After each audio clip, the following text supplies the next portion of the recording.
The North Carolina Supreme Court threw out a previous ruling against gerrymandered districting in the state on Friday and also upheld a photo ID voting law in what is being touted as a victory for Republicans. The recent partisan gerrymandering ruling from the newly formed court, in which conservatives have a 5-2 advantage, is expected to simplify the process for the Republican-controlled legislature to assist the GOP in securing additional seats in the U.S. House of Representatives during the upcoming 2024 elections.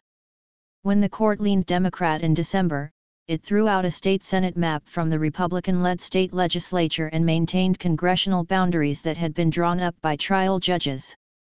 The ruling in December emerged from a landmark decision in February 2022 that ruled state courts have the ability to throw out district lines that would give an unfair advantage to one political party in a narrowly divided state.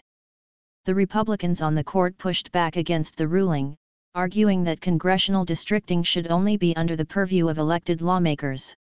Democrats won 7 of the 14 congressional seats in the state during the previous year's election with the existing map. In the majority opinion for the Friday ruling, Chief Justice Paul Newby wrote that the previous court was wrong to find that the state constitution prohibited partisan gerrymandering. In its decision today, the court returns to its tradition of honoring the constitutional roles assigned to each branch, he wrote.